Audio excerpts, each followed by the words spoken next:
Gracias, Pedro. Buenas tardes a todos y muchas gracias nuevamente por estar presente en esta oportunidad para seguir, como se ha dicho, aprendiendo, comentando y en conjunto intercambiando las opiniones que todos tenemos de valor, porque son todas de valor, sobre la experiencia profesional, docente, que hemos acumulado a través de estos años, pocos o muchos en el ejercicio profesional, y que sirven al momento de tratar de ir acercándonos a este nuevo Código Civil y Comercial. Sobre todo en materias como la que vamos a ver hoy, donde tiene un fuerte contenido práctico desde el uso profesional.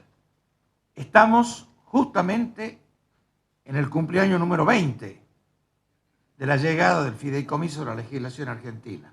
Recuerden que fue en 1995, con una ley que en aquella década aparecía como traída de la mano, como muchas veces ocurre con algunas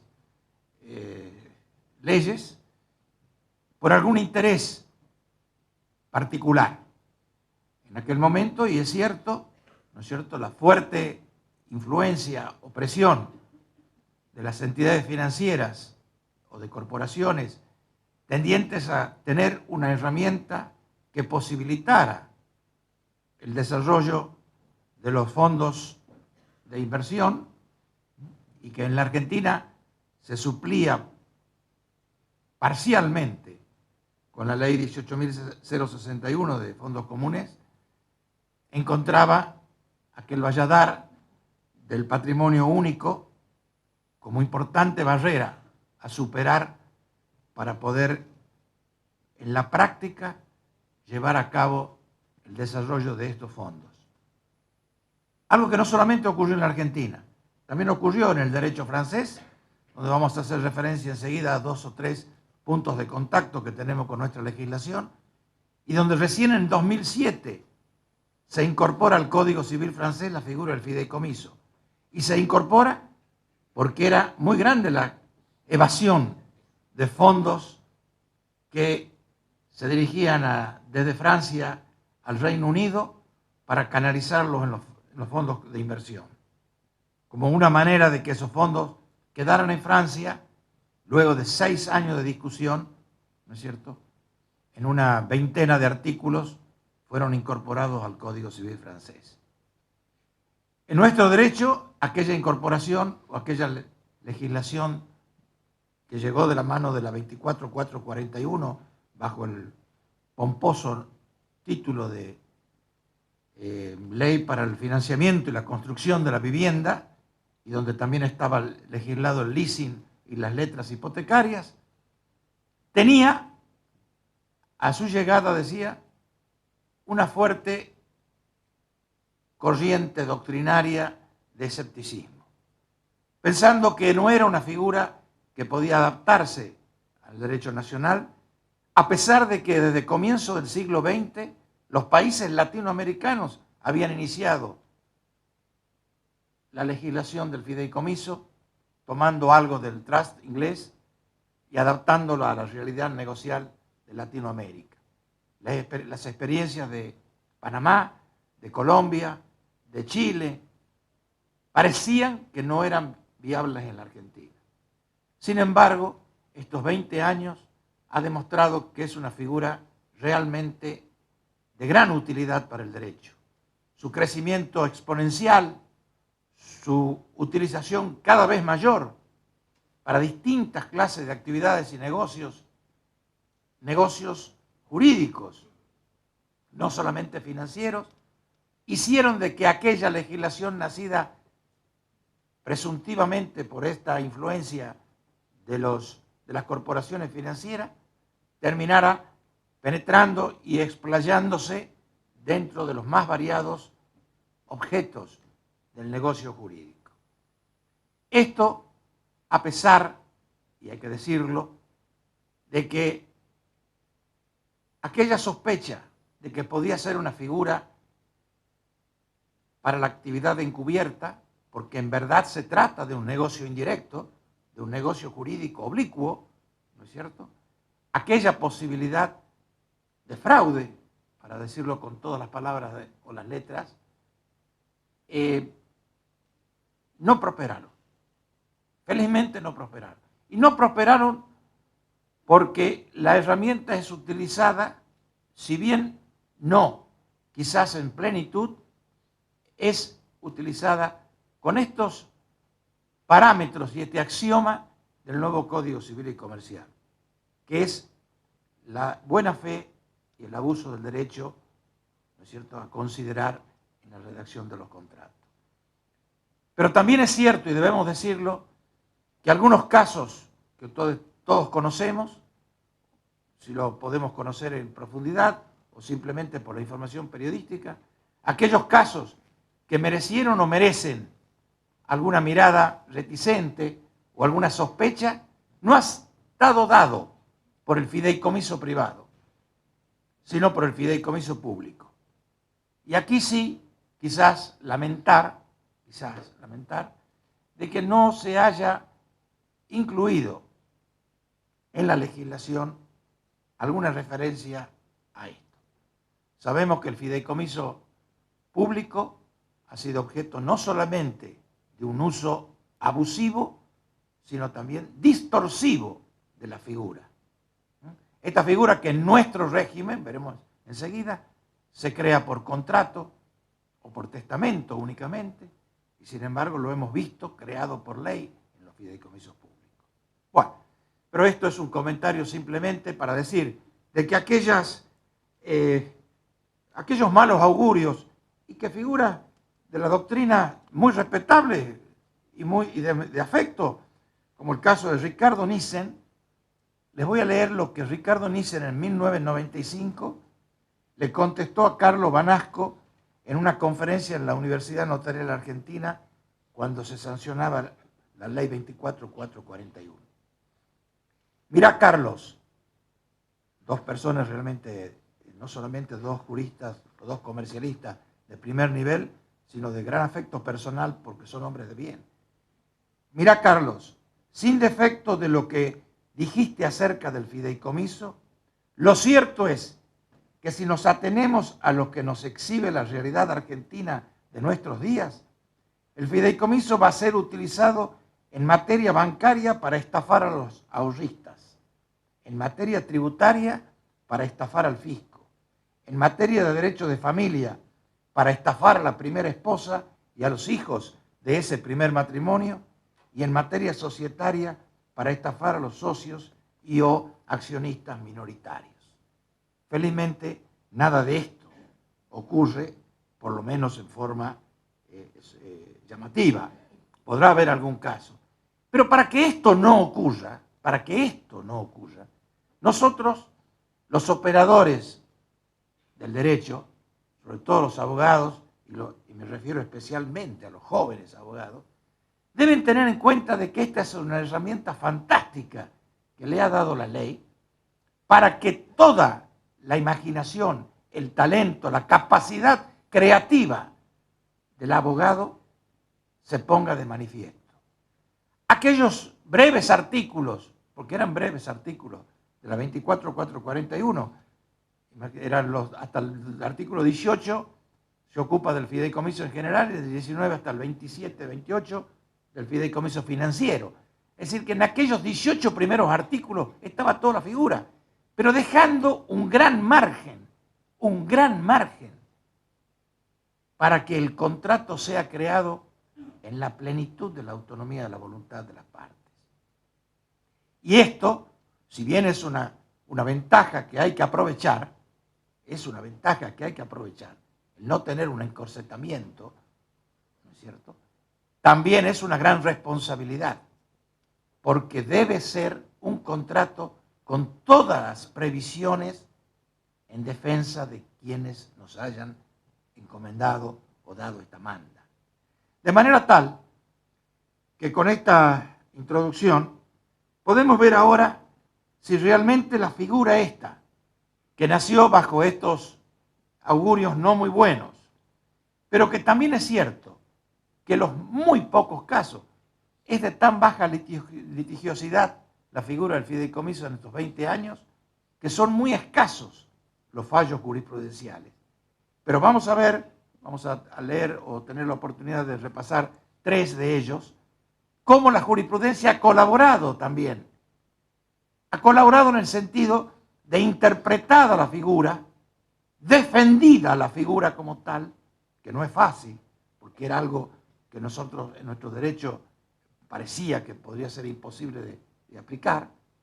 Y también estos fallos han servido para enriquecer a la doctrina y hoy al proyecto que vamos a comentar.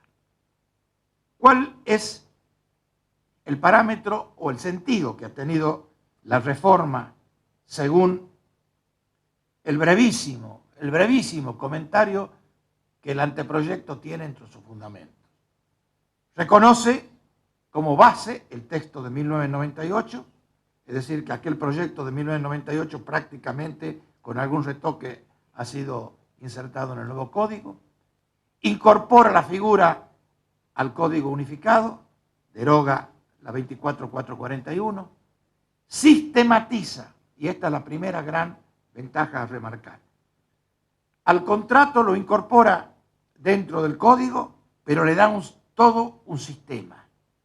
Deja de ser una regulación con deficiencias técnicas y de redacción y le da alguna, yo diría, más que razonada coherencia, aun cuando vamos a hacer algún comentario sobre alguna ubicación de alguna norma que nos parece que no es la atinada. Mejora los aspectos de redacción, no hay cambio significativo, pero recepta modificaciones, 3 o 4 o 5 quizás, que la doctrina venía reclamando con mucha insistencia. Corrige las deficiencias técnicas. Otra ventaja en la cual el legislador ha sido realmente consecuente en la defensa del instituto es no haber adoptado posiciones extremas. Ha permanecido en un término medio. Podía haber adoptado la doctrina que trae el Código de Quebec, que la adoptó, por ejemplo, Ecuador, reconociéndolo como sujeto de derecho. Esta gran pelea que tenemos acá comentábamos recién tomando un café, con la AFIP, que insiste en la figura del sujeto de derecho tributario del fideicomiso. Y no es, está clarísimo que no es sujeto de derecho, no solamente porque está dentro del contrato, sino porque además lo dice la ley. No hay ninguna duda, salvo en los aspectos fiscales o tributarios, donde podamos discutir de que se trate de un sujeto de derecho. Finalmente, comentar que, en nuestra opinión, esta reforma no va a generar incertidumbre ni inseguridad, lo cual no significa que no va a dar lugar a algunos planteos en algunos temas puntuales, que los vamos a analizar esta tarde. ¿Cuál ha sido la ubicación en el Código Nuevo? En el libro tercero, que trata, como sabemos, de los derechos personales, el título 1 está en obligación en general, luego los contratos en general, los contratos de consumo, y luego cuando inicia el contrato en particular, la sección o capítulo 30 va el contrato de fideicomiso. El último de los contratos, pero no el último capítulo. Qué curioso. En el libro de derechos personales, el último contrato es el contrato de fideicomiso, en el capítulo 30. Pero no es el último capítulo, porque el 31 lo dedica al dominio fiduciario. Es decir, en el libro de los contratos ingresa un derecho real. Esto ha generado también algún ruido. Vamos a dar las opiniones a favor o en contra que pudieran ya haberse manifestado y decir cuál es el sentido de que esto estuviera allí. Desde ya lo adelantamos. El dominio fiduciario es el único imperfecto dentro del sistema del código. Vamos entonces a analizarla la figura. La definición del contrato. La definición del contrato, si bien no cambia sustancialmente, porque no cambian las partes, no cambian los partícipes, cuando digo no cambian las partes ni los partícipes, es porque solamente son partes dos de ellas. los demás son partícipes. Pero hay algo muy importante en la definición. Por primera vez, porque en la 24.441 lo había omitido, manifiesta que es un contrato. Les recuerdo que en la 24.441 decía, habrá fideicomiso cuando una persona fiduciante transmita la propiedad fiduciaria de bienes, bla, bla, bla, bla. Acá, en el 1666 concreto. Hay contrato de fideicomiso cuando una parte llamada fiduciante transmite o se compromete a transmitir la propiedad de bienes a otra persona denominada fiduciaria, quien se obliga a ejercerla en beneficio de otro llamado beneficiario que se designa en el contrato y a transmitirla al cumplimiento de un plazo o condición al fideicomisario. No quiero detenerme demasiado en esto, pero sí recordar que la legislación argentina, la única en todo el derecho comparado, que trae las 4 figuras: partes, fiduciante y fiduciario, partícipes, beneficiario y fideicomisario. Si leemos el primer libro de fideicomiso que tiene la doctrina nacional, que es el de Mario Carregal, le llamaba fiduciante o fideicomitente como sinónimos y fiduciarios como sinónimo de fideicomisario. La legislación latinoamericana, fideicomisario lo utiliza como sinónimo de beneficiario. ¿Qué dijo el redactor de la 24.441 y lo sigue manteniendo nuestro código? Separemos la calidad de beneficiario. Beneficiario durante la vigencia del contrato de fideicomiso es el que va a recibir estos beneficios del mismo. Pero el que va a recibir los bienes a la finalización del contrato, ese se llama fideicomisario. Es decir, ha distinguido a 2 clases de beneficiarios. Beneficiario durante la vigencia contractual y el beneficiario final, ¿no es cierto?, el que va a recibir los bienes, a quien lo ha denominado fideicomisario.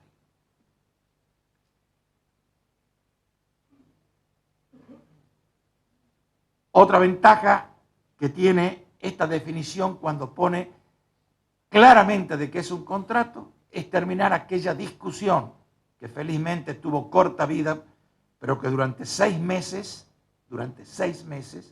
posibilitó fideicomisos por acto unilateral. Aquella vieja resolución de la Comisión Nacional de Valores, la 271, creaba el fideicomiso financiero por acto unilateral, o permitía crear, mejor dicho, por acto unilateral. Se generaron fideicomisos financieros por ese acto unilateral, hasta que la doctrina dio un alarido y dijo, no señor, este es un contrato, o se crea por contrato o por testamento, y no hay otra forma. Y entonces la Comisión Nacional de Valores sacó la resolución 285, aclarando y dejando en claro que solamente tenían que generarse por acto contractual. Entonces, esto, que está claramente definido en el artículo 1666, encuentra también una respuesta en el nuevo artículo 1682, cuando diferencia el negocio fiduciario de la propiedad fiduciaria. ¿Por qué? Porque sabemos todos, no lo vamos a explicar acá, de que el fideicomiso lleva implícito 2 negocios. Un negocio personal, que es la creación de la relación personal de la obligación y el derecho creditorio, y paralelamente la transmisión del bien, que implica la transmisión del derecho real sobre los mismos. Un derecho real de dominio imperfecto, ¿no es cierto? ¿Por qué? Porque tiene una vigencia limitada, pero es una transmisión de dominio. Esa transmisión de derecho real, transmisión de dominio, de derecho real, con esta otra obligación creditoria que implica la manda, la gestión, la finalidad, pone en evidencia una cuestión clave del contrato. Todo contrato de fideicomiso debe decir para qué se hace, qué finalidad tiene. Ahí está la primera valla al fraude, a la ilicitud. El fideicomiso tiene que tener expresada la finalidad. ¿Para qué se hace? No lo dice la ley, pero va íncito en la figura, ¿no es cierto? Tiene que estar expresada. Y entonces, el negocio fiduciario, adminístreme esta propiedad, protéjame esta propiedad y adminístrela, o le doy en garantía algo en resguardo de su crédito, esa manda, esa gestión, ese derecho personal que se ha generado o creado, es distinto al derecho real que va a tener el fiduciario sobre la cosa o bien. Y esto lo dice muy claramente ahora el 1682. Sobre los bienes fideicomitidos se constituye una propiedad fiduciaria, regida por las disposiciones de este código y por las que correspondan a la naturaleza de los bienes. Y vamos a ver enseguida, cuando estudiemos cómo trata a los derechos y obligaciones del fiduciario, cómo esto va unido a la columna vertebral de la figura, que es que la transmisión del bien al fiduciario, esa transmisión de bien al fiduciario, le permite a éste generar un patrimonio separado del que se lo transmitió y de el que él tiene. Esta posibilidad de que el patrimonio de los bienes fideicomitidos no esté al alcance de los acreedores ni del fiduciante ni del fiduciario, es el que enriquece la figura y el que la hace realmente atractiva. Siendo un contrato consensual, existe desde el consentimiento. No hace falta que estén transmitidos los bienes para que nazca el contrato. El contrato nace por el consentimiento. Otro problema que tenemos con la AFIP: exigir que los bienes estén en el contrato. No, el contrato nace porque es un contrato consensual, nace con el consentimiento. A partir de allí tendrá derecho a solicitar el quit. Al contrario, diría yo, si no tiene quit, el fiduciario no va a poder recibir algunos bienes para los cuales la propia AFIP reconoce o exige, mejor dicho, la inscripción en el Código Único de Identificación Tributaria. Para perfeccionarlo el contrato, exigencia de que ya estaba en la ley y también la trae el Código, se requiere la aceptación del fiduciario. Y aquí se aplica, y esto es lo que la ley permanentemente ha sistematizado, se aplica el 971 del nuevo Código. ¿Y por qué decimos esto? Porque el 971 es el que trata la formación del consentimiento. Los contratos se concluyen con la recepción de la aceptación de una oferta o por una conducta de las partes que sea suficiente para demostrar la existencia del acuerdo. Si el fiduciante le ha encomendado una manda al fiduciario y el fiduciario la acepta, ya está el consentimiento del 971, ya está el contrato formado. Los bienes se incorporarán mañana, pasado, el año que viene, o dentro de 3 años, 5 años. Porque esta es la bondad de la figura, la posibilidad, la flexibilidad de ir incorporando bienes a partir de que el contrato ha sido perfeccionado.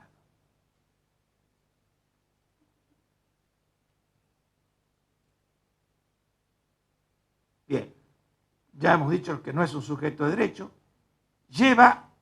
conlleva una estipulación a favor de terceros. Otra norma que tenemos que tenerla muy en cuenta en todo el desarrollo de la figura, el 1027. ¿Por qué? Porque estamos constituyendo una estipulación en favor de terceros, el beneficiario. Y entonces, en la aplicación de esta norma, juega con las normas del contrato de fideicomiso. ¿Y qué dice el 1027? Si el contrato contiene una estipulación a favor de un tercero beneficiario, determinado o determinable, el promitente le confiere los derechos, facultades resultantes de lo que ha convenido con el estipulante.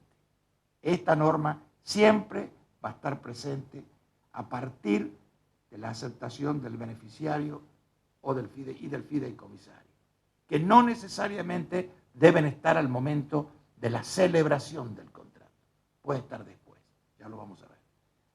El negocio fiduciario, después de formado, no puede ser modificado por voluntad individual, pero sí puede ser por voluntad de las partes.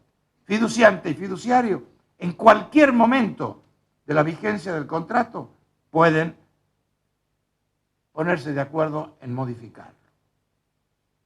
El contenido del contrato. Este importante artículo, que reproduce aquel artículo 4 de la 24.441, pero con mayor precisión, con mejor redacción y con dos aportes, ¿no es cierto?, muy importantes.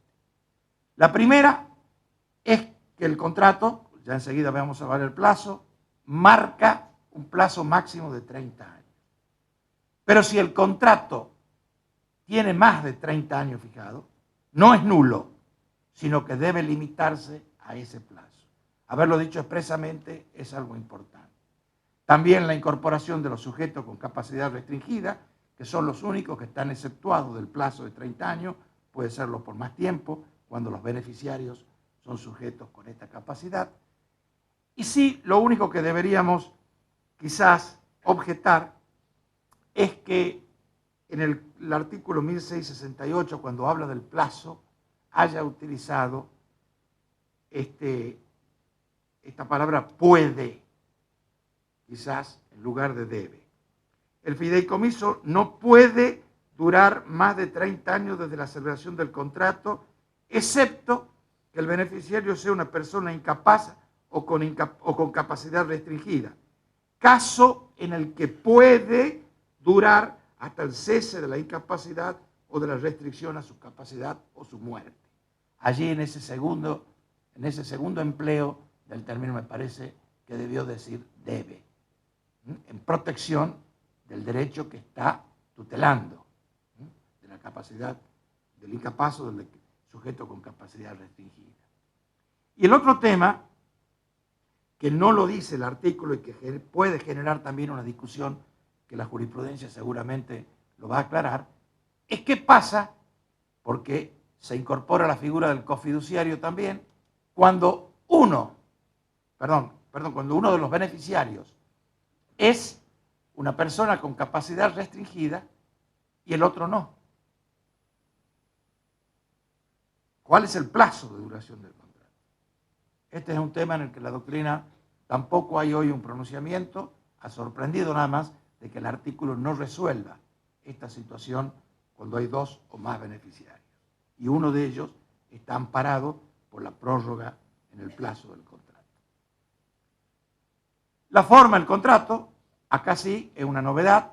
El artículo 1669, al contrario de la 24.441, que no decía nada de la forma, incorpora en este artículo, bajo el título de forma, cuál es la exigencia de la ley.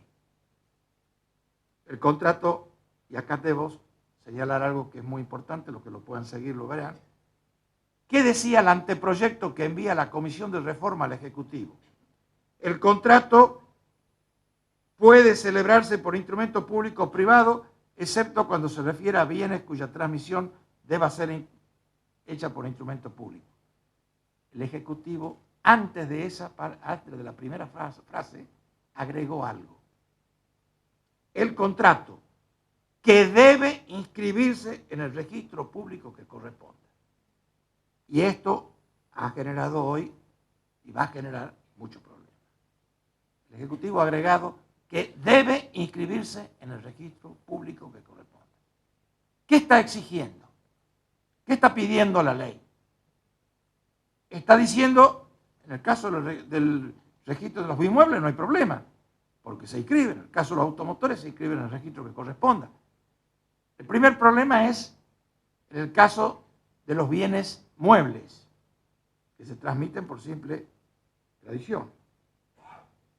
Y el segundo caso, que es el que seguramente va a generar más debate, salvo que esté en mente del legislador reglamentarlo, este artículo, reglamentarlo. Decir, vamos a crear un registro de fideicomisos. A ver, este apartamiento del legislador, ¿por qué decimos que puede crear un registro de fideicomisos? Porque un sector de la doctrina que reconoce bandera en la Universidad Nacional de Córdoba, Jungen Bass, Molina Sandoval, etcétera, etcétera, pregonan la creación de un registro de fideicomiso como una manera de tutelar a terceros, de proteger a terceros, ¿no es cierto? Y según también su opinión, de evitar algún fraude. El Código francés lo incorporó, lo sancionó. El antecedente más próximo que tenemos es la incorporación del registro de fideicomisos que lo lleva la autoridad tributaria en el derecho francés. Más próximo a nosotros, el derecho uruguayo, una ley que se sanciona luego de Argentina, 10 años después, en el 2005. En el 2006 reglamenta el tema de los registros. Bueno, ha significado un caos. La aplicación de la norma esta ha significado un caos en el derecho uruguayo. Y vamos a ver por qué. Nos pongamos de acuerdo. Si los bienes registrables tienen su propio registro, si los fideicomisos financieros se registran por disposición de la resolución de Comisión Nacional de Valores y del Banco Central, también están registrados. ¿Qué queda? Los fideicomisos ordinarios y los fideicomisos testamentarios. Y acá viene la gran pregunta. ¿No invadimos la privacidad de quienes han celebrado un contrato y desean dejarlo a salvo del conocimiento del público? Este tema es un tema abierto. La doctrina espera, o quizás mayoritariamente diría, espera que el legislador reglamente este artículo. Tampoco así como está se puede aplicar. ¿A qué registro se refiere? Bien, no nos podemos detener demasiado, pero es un tema para conversarlo. Está el antecedente entonces de la ley francesa, de la ley uruguaya, las objeciones por la confidencialidad, las dudas, si habrá un registro, si habrá o no reglamentación. Vamos entonces al objeto del contrato. Y debo ir así porque la figura es extensa, tiene sus matices y quisiéramos cumplir el tiempo y no invadir el tiempo que nos espera con la exposición de Paulina Danesi después. El objeto del contrato. En este artículo se introduce otra de las grandes novedades. La doctrina venía observando y criticando o discutiendo, había un sector que decía que no estaba excluido porque la 24.441 no lo prohibía, otros decían que sí, que aunque no esté prohibido expresamente no podía ser, si la universalidad de bienes podía o no ser objeto de fideicomiso. El artículo 1670 expresamente dice, pueden ser objeto del fideicomiso todos los bienes que se encuentran en el comercio, incluso universalidades, pero no pueden serlo las herencias futuras.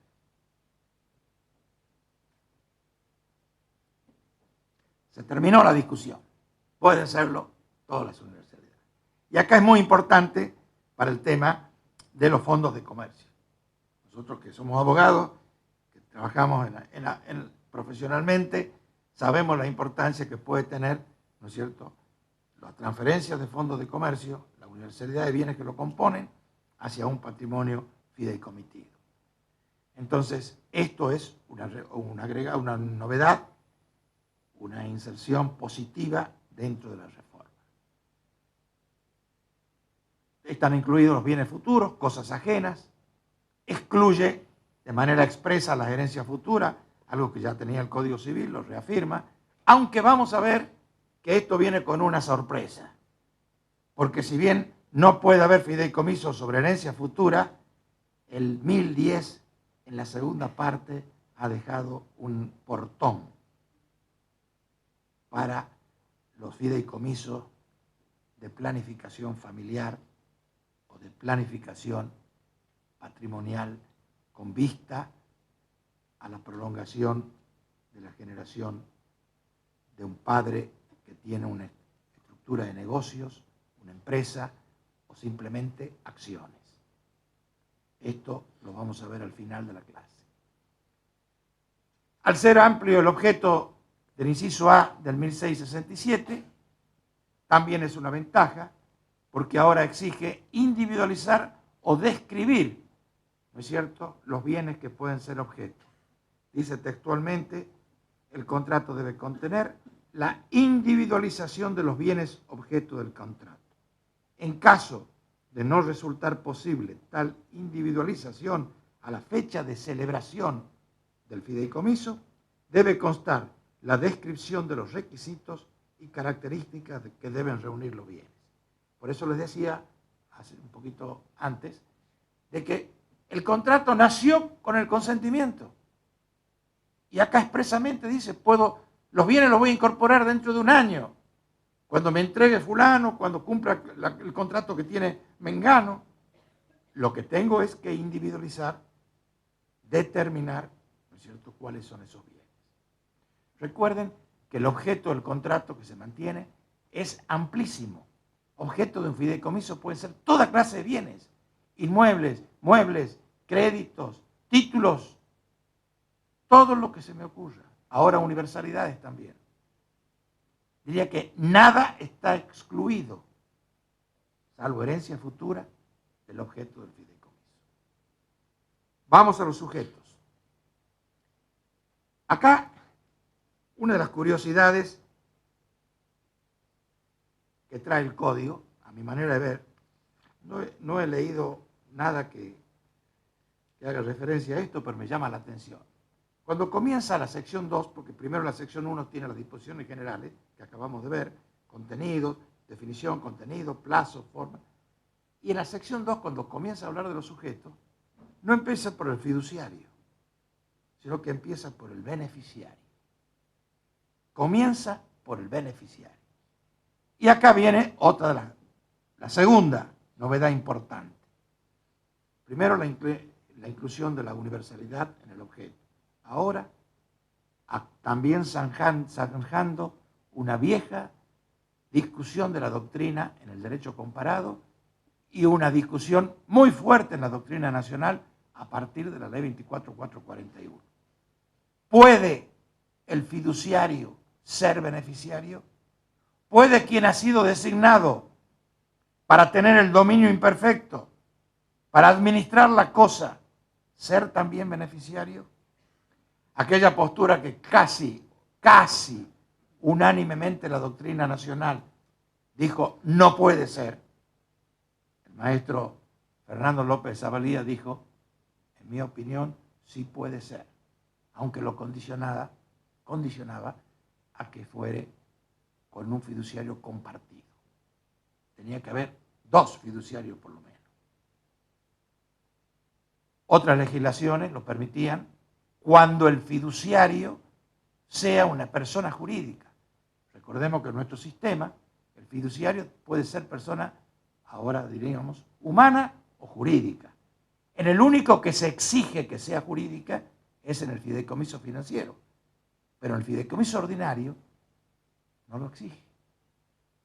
Entonces, si no hay esa exigencia, y no es tampoco lo que el derecho comparado tomaba, que solamente podía ser beneficiario el fiduciario cuando fuere persona jurídica, tenemos que entender que esta reforma, si bien ha seguido la doctrina minoritaria, me parece que es la atinada. ¿Por qué? Porque le ha puesto también los límites. Vamos a ver.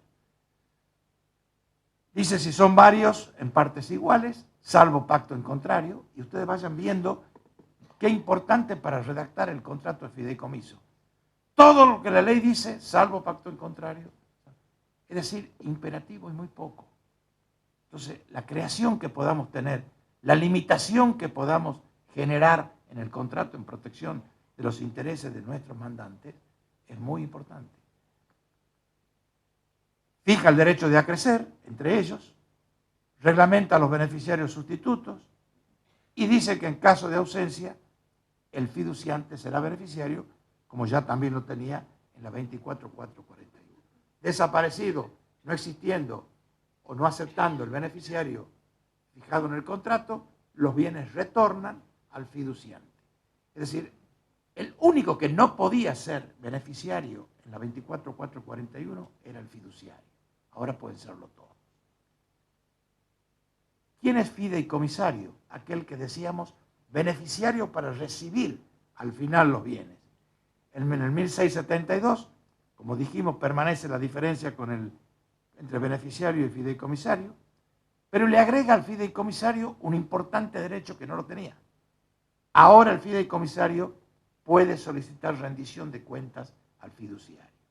En la 24.441, rendición de cuentas solamente podía pedir el beneficiario. Ahora también lo agrega al fideicomisario. Y también remite al 1671 para darle más derechos que al beneficiario. ¿Por qué? Porque dice, el beneficiario puede ser una persona humana o jurídica que puede existir o no al tiempo del otorgamiento del contrato. Y al final dice, el derecho del beneficiario, aunque no haya aceptado, puede transmitirse por acto entre vivos o por causa de muerte, excepto disposición en contrario del fiduciario.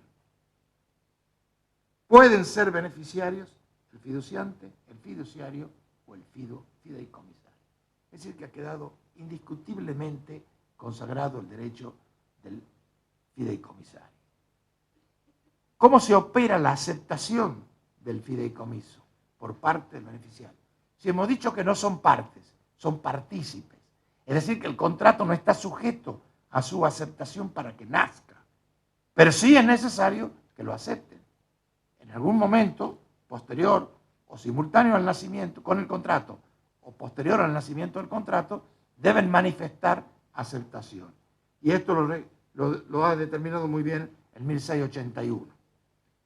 Para recibir las prestaciones del fideicomiso, el beneficiario y el fideicomisario deben aceptar su calidad de tales.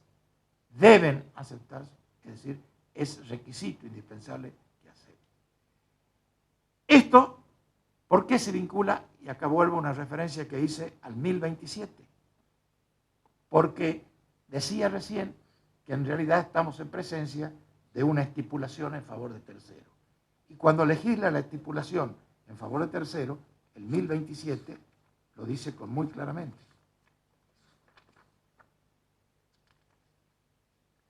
Si el contrato contiene una estipulación a favor de un tercero beneficiario, el promitente le confiere los derechos o facultades restantes de lo que ha convenido con el estipulante. El tercero aceptante obtiene directamente los derechos y facultades resultantes. Las facultades del tercero beneficiario de aceptar la estipulación y de prevalerse de ella luego de haberla aceptada no se transmiten a sus herederos excepto que haya cláusula expresa que lo autorice. La estipulación es de interpretación restrictiva. Es decir, no hay estipulación a tercero hasta tanto no esté aceptada por el beneficiario. Y en esto la ley, al legislar el fideicomiso, ha sido consecuente. Incorpora en la última parte una presunción. Dice, el beneficiario y el fideicomisario pueden, en la medida de su interés, reclamar por el debido cumplimiento del contrato y la revocación de los actos realizados por el fiduciario en fraude de sus intereses, sin perjuicio de los derechos de los terceros interesados de buena fe. Fíjese que por primera vez la ley habla de la palabra fraude, es decir, instala la acción de fraude. ¿Quiénes la pueden ejercer? El beneficiario y el fideicomisario, que consideran que la acción del fiduciario ha sido en desmedro de sus intereses. Confiere las acciones, ¿no es cierto?, contra fiduciante y fideicomisario, y el artículo 1689 reproduce en esto lo que tenía el artículo 18 de la ley de fideicomiso. La figura del fiduciario, legislada en el 1673, como ustedes ven, ha ido variando, no siguiendo el orden que tenía en la 24.441. Persona humana o jurídica, dice, limitada en el fideicomiso financiero, como dije, a las personas jurídicas. Pero, y acá viene lo que les decía, que cuando permite que el fiduciario sea beneficiario, lo hace, pero poniendo un valladar.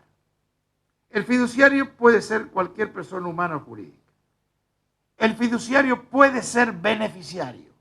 En tal caso, debe evitar cualquier conflicto de intereses y obrar privilegiando lo de los restantes sujetos intervinientes en el contrato. Le ha dicho, le doy esta facultad. Puede serlo, pero lo condiciono a dos hechos. No obrar en contra de los intereses del beneficiario y siempre obrar en beneficio o con privilegio de beneficiario y fideicomisario. El tiempo dirá si esta reforma nos trae o no problemas. No hay, como digo acá, en la doctrina mayoritaria había oposición, en la doctrina minoritaria se pronunciaban por la validez. López de Sabarría seguía a la legislación de Quebec. En general, en toda la legislación americana no está permitido. ¿Cuáles son las pautas de actuación del fiduciario? Las mismas que tenía en la ley de fideicomiso. Básicamente, siguiendo el estándar del buen hombre de negocio y respondiendo a la naturaleza del contrato. ¿Qué quiere decir fideicomiso? Fideicomiso, comisión de fe, comisión de confianza.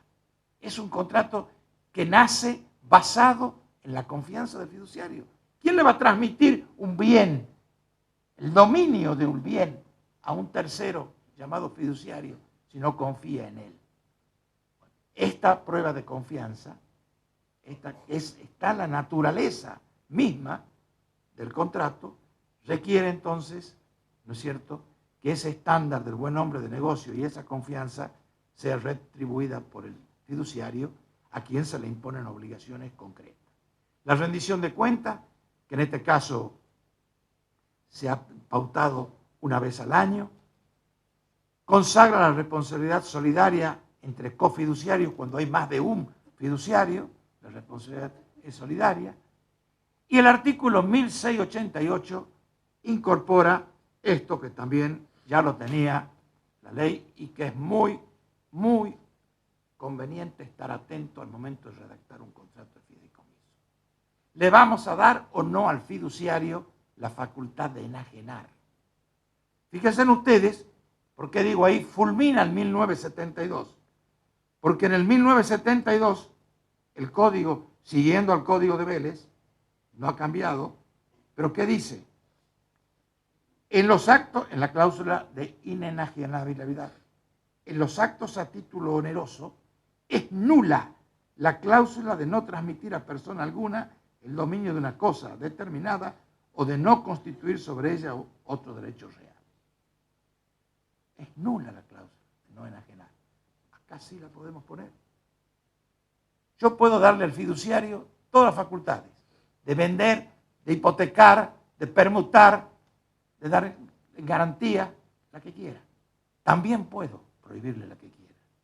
Esta es la amplitud de la figura. Todo lo que allá no está permitido para el resto de los contratos, poner una cláusula de no enajenar, acá la puedo hacer. Esto es conveniente para los operadores del derecho tenerlo muy, muy en cuenta en la redacción del contrato, porque después no hay caso. El artículo 1681, en la última parte, incorpora esto que hemos leído, de la revocación de los actos del fiduciario a pedido del beneficiario o del fideicomisario, dejando a salvo, por supuesto, los derechos de terceros de buena fe. Bueno, estamos con los sujetos cofiduciarios, admite el condominio de los fiduciarios, la responsabilidad, como dijimos, es solidaria, enerva el derecho a acceder por partición, por supuesto, si hay una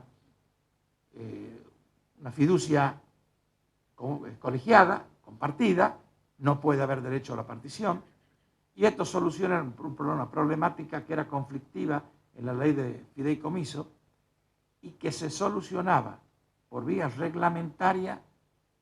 Lo hizo el Registro de la Propiedad Inmueble de Buenos Aires y lo hizo también la Comisión Nacional de Valores para los casos de los fideicomisos financieros. Pero ahora ya está expresamente dicho en el código. ¿Qué cuestiones han quedado pendientes y creo yo que pueden presentarse como de duda o de conflicto a resolver por los jueces? El régimen de administración de este condominio fiduciario. La ley no ha dicho nada. Está bien, no dice nada, pero agrava la responsabilidad de quienes redactamos los contratos. Tenemos que fijar cuál va a ser el régimen de la administración del fideicomiso cuando hay más de un fiduciario. ¿Cómo se dispone la parte indivisa de cada uno? ¿Qué obligaciones legales creamos para los casos de remoción o de sustitución de alguno de ellos? Todo esto de libre creación en el contrato. Pero todo esto debe estar previsto. La ley le deja margen, pero debe estar previsto.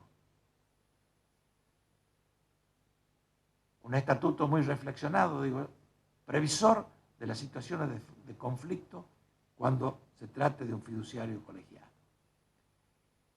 Decía que la primera y la mayor obligación del fiduciario es la rendición de cuentas. El 1675 mantiene lo que decía el código, la ley, 24441, le extiende el derecho a solicitar sobre el beneficiario y si no se prevé un régimen propio, lo deriva a lo que veíamos los otros días cuando estudiábamos el contenido del derecho comercial en el código, que hay todo un capítulo incorporado del Código de Comercio a este nuevo código sobre la rendición de cuentas. Prohíbe expresamente el 1676 la dispensa al fiduciario ni por culpa o dolo. El contrato no puede dispensar al fiduciario de la obligación de rendir cuentas, ni la culpa o dolo en que pueda incurrir él o sus dependientes, ni de la prohibición de adquirir para sí los bienes fideicomitidos. No hay excusas, no hay exclusión posible en el contrato que lo dispense al fiduciario de lo que se consideran son sus obligaciones fundamentales. Bueno, después tenemos el cese, que está en el 1678, no hay ninguna cosa importante, simplemente la posibilidad de remover al fiduciario que ha incorporado el código a lo que decía la ley, el código le ha incorporado ahora por imposibilidad material o jurídica para el desempeño de sus funciones. Dos cosas incorporadas. En primer lugar, este agregado en el inciso A, ¿no es cierto?, que puede cesar por remoción judicial por incumplimiento, pero además por imposibilidad material o jurídica para desempeñar la función. Y luego ha solucionado un caso que estaba muy en discusión también y que generó ruido en la doctrina, en la jurisprudencia, que era el caso de disolución de la sociedad. La ley 24441 estipulaba que cesaba el fideicomiso cuando se disolvía la sociedad. Pero había casos de fusión o de absorción de la sociedad por un tercero y donde también había una disolución, pero podía mantenerse la figura del fiduciario. La ley ahora lo incluye expresamente en el inciso C, disolución si es una persona jurídica.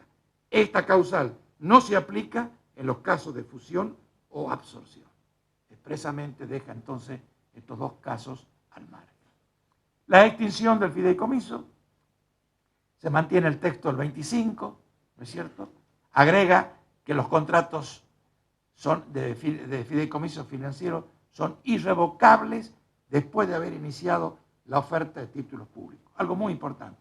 Recuerden que las categorías, la clasificación, esto no lo hemos hablado porque lo presumimos conocido.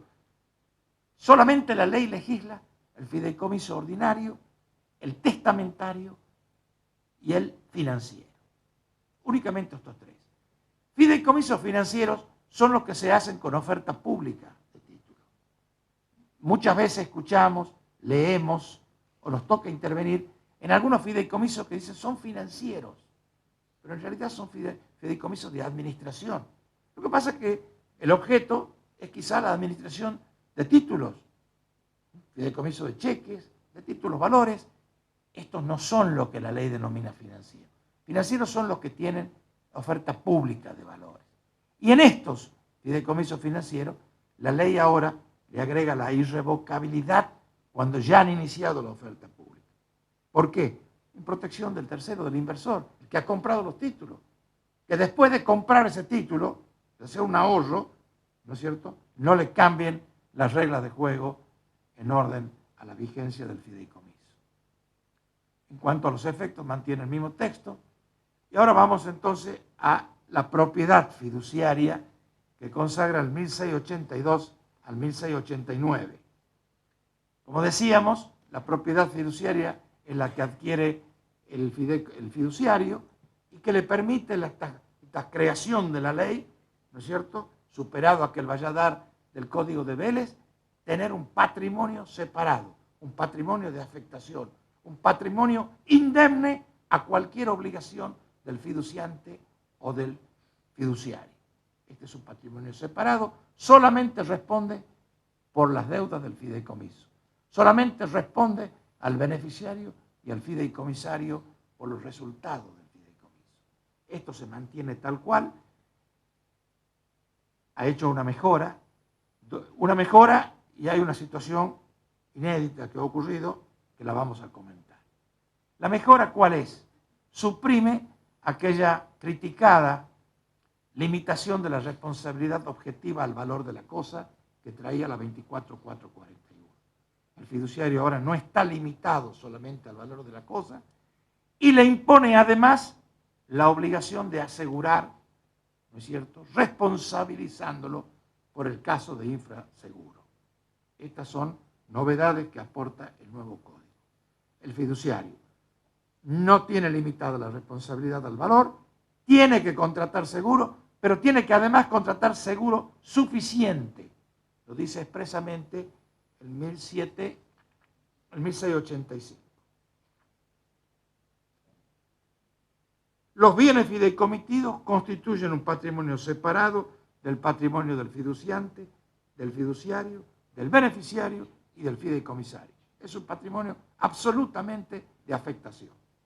Sin perjuicio de su responsabilidad, el fiduciario tiene la obligación de contratar un seguro contra la responsabilidad civil que cubra los daños causados por las cosas objetos del fideicomiso. Los riesgos y montos por los que debe contratar el seguro son los que establezca la reglamentación y en defecto de ello por los que sean razonables. El fiduciario es responsable en los términos del artículo 1757, que hablábamos los otros días cuando explicaban de los contratos de consumo, y concordantes cuando no haya contratado seguro o cuando éste resulte irrazonable en la cobertura del riesgo. Señor, si usted no contrató seguro sobre la cosa, si usted no contrató un seguro suficiente sobre la cosa y la cosa ha perdido valor o ha desaparecido, usted es responsable personal por el total de los daños causados. No solamente por el valor de la cosa, por los daños causados. Lamentablemente este artículo tenía un último párrafo. En el ámbito de la responsabilidad prevista en este artículo, se reconoce al damnificado acción directa contra el asegurador en los términos del contrato de seguro.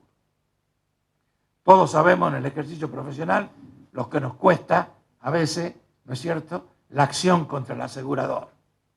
La del 108 y la del 118 del Código de la Ley de Seguro, al no tener fast track, la vía directa contra el asegurador, siempre citado en garantía. Acá teníamos una muy buena oportunidad a una figura flexible, ágil, a una figura que abrevia el trámite en todo sentido, le ha quitado esto que era, para mí entender, un muy buen proyecto de la comisión redactora del anteproyecto. ¿Por qué? Porque le daba al tercero damnificado esta acción directa contra el asegurador. Alguien sabrá por qué se lo han quitado. La otra incorporación importante del código. Decíamos que solamente hay 3 clases de fideicomiso: el ordinario, el testamentario y el financiero. Sin embargo, el mayor ruido de estos 20 años estuvo dado por los fideicomisos en garantía, sobre todo los cuestionamientos en los procesos concursales. Bueno, el código ha incorporado, pero no lo ha incorporado como una clase de fideicomiso. Ha incorporado un artículo en donde, si bien no lo diferencia, como digo yo, una categoría determinada, ni le da un estatus específico, aplica las disposiciones generales de todo el fideicomiso y creo que va a funcionar como ha funcionado hoy sin mayores inconvenientes. Para Kipper, que es una palabra autorizada en este tema, el objetivo del codificador, quizás haya sido él, no tanto regularlo, sino finalizar el debate de un sector minoritario de la doctrina, Junge, Malino Sandoval, Richard, etc., acerca de su ilicitud como mecanismo extrajudicial de liquidación de garantía. Este artículo confirma la licitud de la fiducia de garantía que consagrara la doctrina mayoritaria y la jurisprudencia en el caso Trenes de Buenos Aires, donde reconoció la oponibilidad al concurso preventivo de determinados contratos de fideicomisos oportunamente celebrados por el deudor. Recordemos que el Banco de la Ciudad de Buenos Aires se había opuesto y la síntesis de ese fallo jurisprudencial nos deja los siguientes puntos. La razonabilidad de la Ley 24.441 no implica que no sea necesaria su interpretación, sea por la doctrina y la jurisprudencia como forma de enriquecerla. Debe existir independencia funcional entre fiduciante, fiduciario y beneficiario. En el fideicomiso de garantía debe cumplirse con la especialidad, determinándose claramente los límites de la obligación garantizada. En el caso del concurso preventivo del fiduciante en un fideicomiso de garantía, el acreedor beneficiario no debe presentarse a verificar su crédito, sino que solo debe denunciar la garantía fiduciaria. Esto vamos a verlo enseguida con la liquidación de los bienes, que ¿estamos en hora todavía? Vamos a ver cómo se ha introducido una importante modificación en orden a la liquidación de los bienes de un fideicomiso cuando estos resultan insuficientes. Entonces, el fideicomiso de garantía tiene una regulación que más que una regulación propia, no la tiene como estatus, pero sí tiene la admisión dentro de la ley. Es como decirle a esa doctrina que venía empujando mucho y haciendo mucho ruido, señores, el fideicomiso de garantía vale, existe, es oponible en un concurso a los acreedores. Fideicomiso testamentario. Bueno, el 1699 mantiene, pero con una mejora de redacción, lo completa más al artículo 3 de la ley de fideicomiso, ¿no es cierto?, la posibilidad de constituir la otra manera. Decíamos que era por acto entre vivos, por contrato, o, como última voluntad, por testamento, con una norma, como digo, más clara que el artículo 3. Para comprender los alcances de esta norma hay que tener presentes los artículos 2445, 2448 y 2493 del Código. ¿Por qué? Porque el 2445 y el 2448 son los que fijan la porción legítima, la disponibilidad que tiene el testador. No ofrece mayor dificultad. Pero el 2493 sí vale la pena que les haga una ligera referencia porque reitera la vigencia del fideicomiso testamentario. Está dentro de la sucesión testamentaria, es el último artículo, y dice, el testador puede disponer un fideicomiso sobre toda la herencia, una parte indivisa o bienes determinados y establecer instrucciones al heredero o legatario conforme a los recaudos establecidos en la sección 8, capítulo 30 del libro. Es decir, los remite a las disposiciones del fideicomiso. Con esto estamos diciendo que el fideicomiso testamentario se mantiene exactamente en el mismo punto que está en la ley 24.441, con la misma limitación, ¿no es cierto?, que prohíbe el pacto de herencia futura, pero permite este fideicomiso creado por testamento. Ese testador, ¿no es cierto?, que respetando las legítimas, desea que determinados bienes queden dentro de un fideicomiso. Y lo hace aceptando las limitaciones que le ha impuesto la ley a la legítima, pero en el resto disponiendo de su libre voluntad. El fideicomiso financiero no registra tampoco novedades sustanciales, mejora la redacción del plexo normativo en general del 19 al 24, también en la definición del 1690, cuando lo va a definir al fideicomiso, a pesar que el proyecto o el anteproyecto decía que no iba a definir, termina definiendo mucho, ¿no? Como decía Fernando una vez, termina definiendo todo, hasta el fideicomiso financiero, dice definición, y me remito a la definición del fideicomiso en general. Bueno, también continúa sujeto a las normas de control de la Comisión Nacional de Valores y del Banco Central, y podríamos señalar como novedad que el 1693, para ser también coherente con el resto del código, incorpora dentro del objeto a los títulos atípicos. Vamos a ver en septiembre, en la clase de títulos valores, cómo ha incorporado el código no solamente a los títulos materializados, sino también a los títulos desmaterializados, o títulos atípicos. Y acá dice, sin perjuicio de la posibilidad de emisión de títulos valores atípicos, es decir, que está permitiendo que el título valor atípico sea objeto del contrato de fideicomiso, que como todos sabemos, tiene dos títulos típicos, los certificados de participación y los títulos de deuda, regidos por las disposiciones del propio régimen del fideicomiso financiero y las normas de la Comisión Nacional de Valores. Y acá vemos la insuficiencia del patrimonio fiduciario.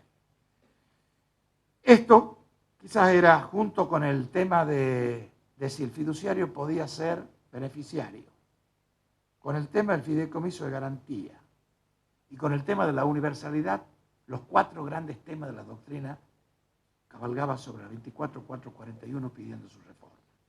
¿Por qué? Porque la 24.441 permitía que el fiduciario sea el liquidador de los bienes fideicomitidos cuando estos resultaran insuficientes para cumplir con las obligaciones del fideicomiso.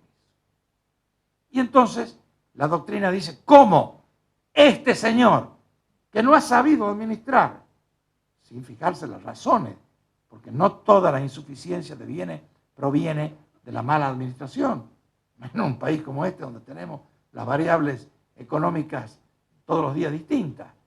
Pero bueno, ¿cómo este señor que administró después va a liquidar también y sin control judicial?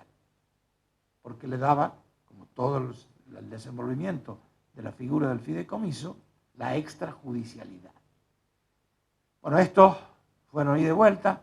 Y acá también cabalga algún sector de la doctrina cordobesa que fue más allá y dijo, y sigue diciendo, el fideicomiso no es sujeto de derecho, pero puede solicitar concurso preventivo. La redacción del código actual, ¿no es cierto?, mantiene el principio de que el fideicomiso está fuera del concurso y fuera de la quiebra. Pero ha satisfecho esta inquietud de la liquidación extrajudicial de los bienes fideicomitidos cuando son insuficientes, y para ello ha seguido dos jurisprudencias que han iluminado a la reforma y han iluminado también al resto de los tribunales cuando salieron a la primera vez. En el 2010, en el caso FIDAG, ¿no es cierto?, la Cámara Nacional de Comercio dijo: la sociedad fiduciaria de un fideicomiso de garantía solicita su liquidación judicial. Si bien en el procedimiento previsto por el artículo 16 de la 24.441 para la liquidación del patrimonio fideicomitido predomina la extrajudicialidad, no existe óbice para que se lleve a cabo judicialmente si en el contrato de fideicomiso no se establecieron previsiones al respecto, siendo que se trata de una medida que evita dejar en exclusivas manos del fiduciario la oportunidad y forma en que debe llevarse a cabo en tutela adicional a los acreedores. Confirmada luego por el Juzgado Nacional Comercial número 17, en el célebre Fideicomiso de Calle Chile 2286 del 12 de septiembre de 2011, la insuficiencia de bienes fideicomitidos para atender las obligaciones contraídas en la ejecución del contrato, no da lugar a la declaración de quiebra del fideicomiso, de la persona del fiduciario ni del patrimonio fideicomitido, sino que, como prevé su régimen regulatorio, debe procederse a su regulación.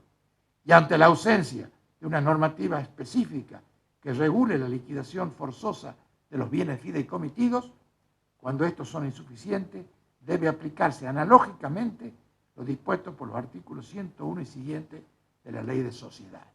Y acá había dos criterios, quienes decían que podía seguirse las normas de la liquidación de la Ley de Quiebras, o lo que decían, podemos seguir también el régimen de liquidación de la Ley de Sociedades. La jurisprudencia ha tomado uno u otro camino. Ahora el Código deja ya marcado una solución intermedia, digo yo, porque no le reconoce esa concursalidad ni esa posibilidad de ser declarada en quiebra, pero lo excluye del concurso de la APE y del APE, pero establece la liquidación judicial y aplica normas de la Ley de Quiebra. La doctrina tenía distintas propuestas, algunos con la Ley de Concurso, otras con la Ley de Sociedades. El codificador se ha inclinado por las normas de la Ley de Quiebras. Bien, así terminamos ese capítulo 30 y cuando llegamos al 31 y creemos que viene otro contrato, llega el dominio fiduciario. ¿Por qué un derecho real dentro de los contratos personales? ¿Por qué esta bifrontalidad del fideicomiso nos lleva a esta extraña aparición en el Código? Yo he reproducido ahí lo que dice Márquez, a quien muchos, Márquez es un tratadista cordobés, a quien muchos se indicaban como el autor, o que alguna participación tuvo en el tema del fideicomiso en la reforma.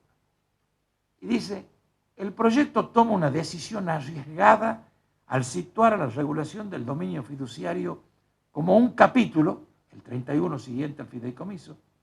Dicha ubicación tiene su razón en que el dominio fiduciario puede tener su causa solo en un fideicomiso contractual o testamentario, por lo que reglamentarlo a continuación de su causa le otorga el contexto necesario para su mejor interpretación.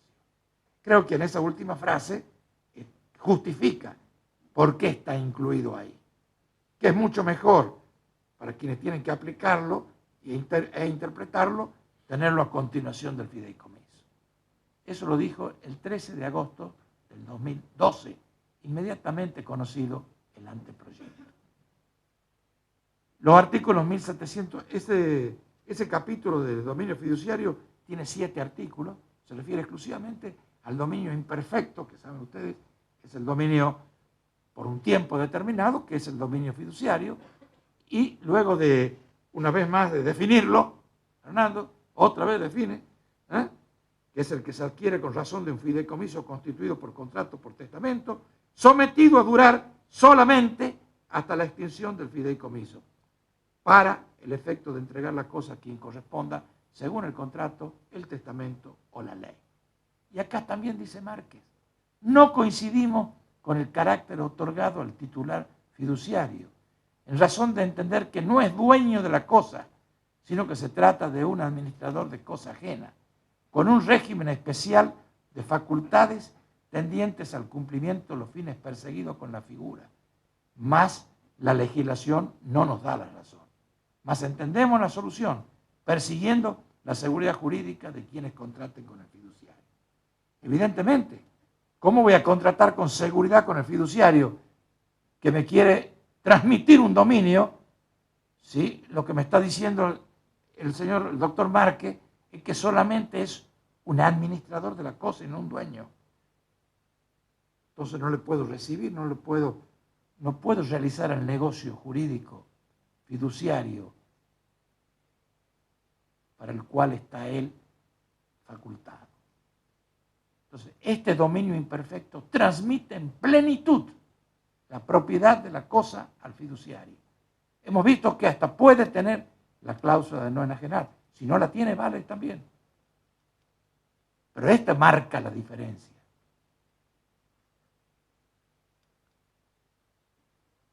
El artículo 1703 marca una excepción el dominio fiduciario hace excepción a la normativa general del dominio. Ahí lo dice. Este es un caso de excepción en todo el código. Todo el resto es el dominio del derecho real que todos conocemos. Esta es una excepción.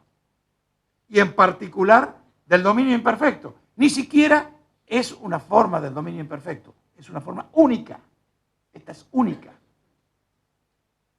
En cuanto es posible incluir en el contrato de fideicomiso aquella limitación que habíamos hablado, la de no enajenar.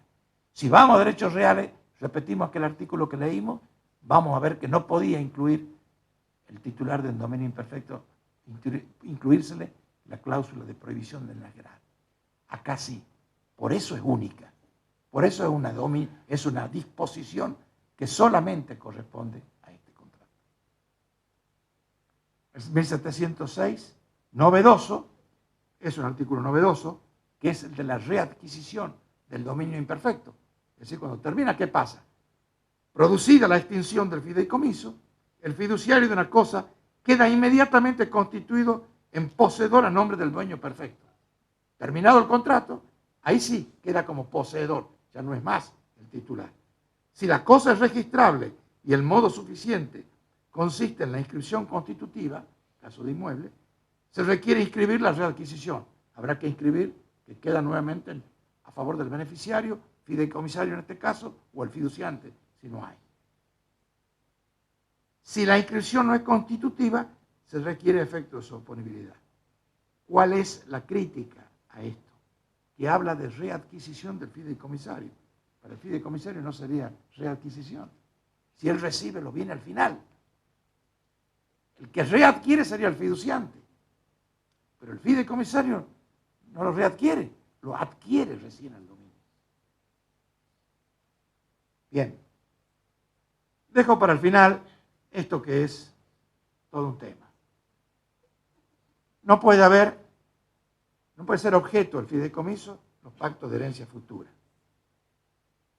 Pero hay un contacto con el derecho sucesorio. Podemos decir que el fideicomiso testamentario no tiene ese objeto. Pero fíjense en el artículo 1010 lo que dice. Herencia futura. La herencia futura no puede ser objeto de los contratos, ni tampoco pueden serlo los derechos hereditarios eventuales sobre objetos particulares, excepto lo dispuesto en el párrafo siguiente u otra disposición expresa. Los pactos, y acá viene el segundo párrafo, los pactos relativos a una explotación productiva o participaciones societarias de cualquier tipo, con miras a la conservación de la unidad de la gestión empresaria, no sé qué querrá decir empresa, o a la prevención o solución de conflictos, pueden incluir disposiciones referidas a futuros derechos hereditarios y establecer compensaciones en favor de otros legitimarios. Estos pactos son válidos, sean o no parte el futuro causante, su cónyuge, si no afectan la legítima hereditaria, los derechos del cónyuge ni los derechos del tercero. ¿Qué tal? Yo tengo un patrimonio, separo la legítima esta casa con esto cubro la legítima de A, con esto la de B y con esto la de C. Y el resto a un contrato de fideicomiso de planificación sucesoria. ¿Por qué? Porque quiero conservar la unidad de la empresa. El 60% de las acciones de mi empresa la pongo en este fideicomiso. ¿Para qué? Para que no se repartan 20, 20 y 20 y me dejen en minoría y la minoría que tiene hoy el 40 sea dueña de la empresa. Esto es realmente una bomba. Y así lo está entendiendo la doctrina. Se está hablando por esto de un fideicomiso de planificación patrimonial sucesoria. Está permitido, expresamente. ¿Cuáles son los límites? Como es el objeto de este curso, el objeto es que todos pensemos, que todos reflexionemos sobre el nuevo código, que todos propongamos ideas, que todos hagamos de la figura la mejor. Y la mejor surge de las inquietudes, las observaciones, de las propuestas. Y miren si en este tema, que aparentemente es un capitulito de los contratos personales, donde casi no hay reforma. Miren de lo que hemos hablado 1 hora y media. Bueno, esto es lo que yo les quería decir, compartirlo con ustedes e invitarlos a pensar con mira al ejercicio profesional. Esto no tiene nada de dogma, esto tiene todo de praxis. Bienvenido al fideicomiso y bienvenido al curso. Muchas gracias.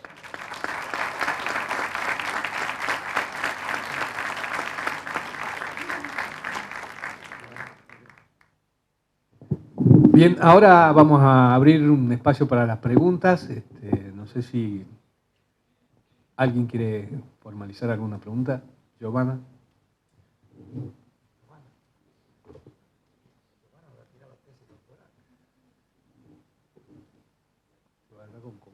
Giovanna me va a tirar la tesis doctoral encima. Y ella que está con el concurso. No, doctor, en absoluto, pero me ha surgido una duda que no ni lo había visto. Y me parece interesante cuando usted hablaba en el artículo 1685, esto del seguro que se le impone al fiduciario. Dice, seguro por los daños causados por las cosas objeto del fideicomiso. Así lo expresa la norma. Y por los daños causados por la administración de las cosas, o sea, ¿incluye la administración de las cosas? Ese es el objeto. Recuerden que el fideicomiso tiene no solamente la transmisión del bien, sino también la manda. ¿Cuál es el mandato que lleva el contrato de fideicomiso? Adminístreme esto. Me administra mal, me administra con dolo, otro más genera responsabilidad. El otro día en la clase de consumo se tocó este tema, porque también dice acá, no lo he dicho, pero por ahí estaba, de que está más allá de las disposiciones que autoriza a veces la administración pública. Acá se hablaba de que más allá de los actos administrativos que autoricen o no un producto, los daños causados deben responder. Entonces, el fiduciario, por supuesto. Yo entiendo que es pleno. Esta era una de las grandes críticas que tenía la ley 24.441, porque lo limitaba la responsabilidad del fiduciario al valor de la cosa. Es decir, podía ser insignificante. Ahora no, ahora es ilimitada, entiendo yo. Entonces ahí podríamos encontrar una solución a la insolvencia. O sea, si con un buen seguro y se cae, el fideicomiso cae en insolvencia. Sí. Suponte un riesgo de accidente del trabajo. Que se agarren los seguros entonces. Claro. Hoy los contratos de fideicomiso financiero deben tener, bueno, ustedes que están expertos en materia financiera, Horacio y Pedro, en los contratos de fideicomiso financiero se toman seguro hasta del riesgo financiero. ¿Ah? Cuando supere tal o cuando baje tal tasa de interés. No hablo en Argentina, ¿no? No hablo en Argentina. Pero se toma hasta las aseguradoras toman seguro sobre los riesgos del derivado del contrato. Sí. Pedí la palabra a Giovanna. Que tiene.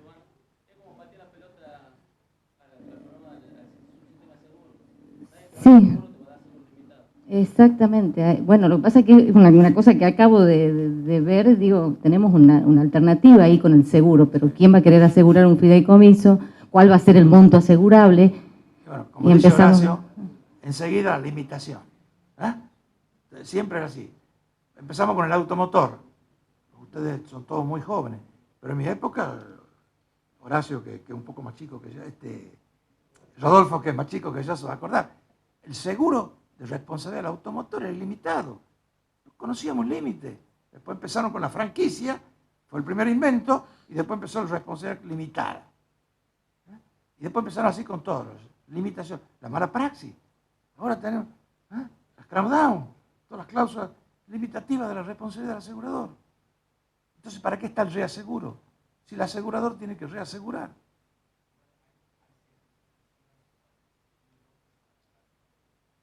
Sí, es verdad.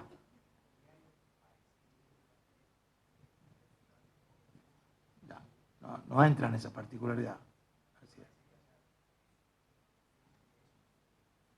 No, si van a tener trabajo los jueces, ¿no? No se crea, Benjamín, que va a ser muy fácil, ¿no? Sí, a ver. Era lo del concurso, el 1687. Bueno, usted sabe que diciendo con la cuestión esta de cómo se ha terminado este artículo, me hubiera gustado que diga directamente que se aplica, porque en realidad dice una cosa intermedia, ¿no? Podrán aplicar las normas previstas para concursos y quiebras en lo que sea pertinente. ¿Y qué es lo pertinente? La liquidación. Cada juez nos va a aplicar lo que considere pertinente. La liquidación. Está en el artículo de la liquidación. Artículo 1687, deuda liquidación. Está limitado la liquidación. Ustedes lo que vienen pregonando, que el concurso, quizás puedan interpretar eso, pero yo creo que el texto es muy claro. Se refiere a la liquidación. El tema era más que nada referido al APE. Y en eso sí yo tengo una reflexión que podemos compartir con algunos de los fundamentos de tu trabajo, Giovanna. Realmente el APE habría que considerar. Hasta ahí. A mí me gustaba la solución que se le ha dado por ahí a las mutuales, que no quiebre, pero que sí concurse. O sea, el tema pasa porque empezamos a abrir la puerta y terminamos en el sujeto de derecho. Sí. Bueno, René, ahora sí. Sí, René. Aplica usted el sistema. El sistema, ¿Es aplicación inmediata? Era una. Comentó el artículo 7, dijimos. Que este era uno de los temas. Porque acá juega todo. Acá. Estos fideicomisos que están en marcha, que están en la ejecución, la inscripción, las normas que están en el fideicomiso, que se ha pactado, ahora cambia con el código. Yo esa respuesta se la dejo a los jueces. Horacio. Sí, si me permite, yo quería disentir ampliamente con Joan. Bueno. Entonces, porque si no, hay una influencia clara y notoria de la escuela cordobesa y hay un implícito desconfianza a los contratos y a la labor de los particulares en la elaboración de la liquidación del fideicomiso. Giovanna, ¿vos crees que ha sido corto el artículo? Yo creo que ha sido excesivamente estúpido ponerlo. Porque esa es mi apreciación, porque lo que nosotros tenemos que buscar es que lo que tenía bueno del instituto era la no judicialización, ahora lo vamos a judicializar necesariamente toda liquidación. Y un juez, por definición, porque va a aplicar analógicamente, va a volver al sistema de concurso y quiebra. Y vamos a tener patrimonios fideicomitidos in eternum, sin liquidar, por 1 o 2 años. Cuando había conflictos entre los acreedores del patrimonio fideicomitido, cuando se liquidaba, se resolvía con alguna cautelar o con siendo en forma indirecta a la justicia a reclamar su no fraude o lo que fuere. Pero le permitíamos al fiduciario la liquidación de una manera muy efectiva de las acreencias y el pago a los acreedores de un patrimonio que se había deshuesado, digamos, que había quedado muy insuficiente. Para mí, esa inclusión es casualmente el punto más criticable del nuevo proyecto. Horacio, yo voy a hacer una aclaración. Yo hago voto para que eso no ocurra. Pero ¿sabes de quién depende? De nosotros. Si en el contrato hacemos bien el contrato, no llega. Porque el artículo 1687 dice, la insuficiencia de los bienes fideicomitidos para atender esas obligaciones no da lugar a la declaración de su quiebra. En tal supuesto, el supuesto de insuficiencia, y a falta de otros recursos provistos por que era mi moción, ¿te acuerdas, Giovanna? Que el fiduciante provea los recursos. A falta de otros recursos provistos por el fiduciante o el beneficiario, según previsiones contractuales. Si yo en el contrato he puesto todas las previsiones para el caso de insuficiencia, no llego a la judicialidad. No llego a la judicialidad. ¿Pero qué tengo que decir? Que alguien, cuando pase algo con mala administración, ¿Quién ha elegido al fiduciario? ¿Quién lo eligió al fiduciario? El fiduciante. Si el fiduciario hace un faltante, venga el fiduciante y ponga lo que falta. Esta es la cosa. Clarito. Y desde ese punto de vista yo veo bien la responsabilidad. Porque en definitiva, si el fiduciante comete hechos,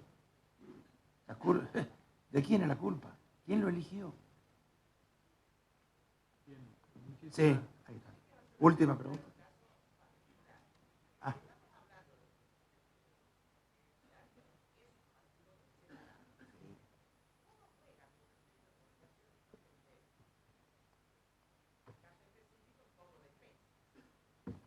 Y que además, con respecto a la notificación, en una unidad se ha constituido una sociedad fiduciaria, en un consorcio.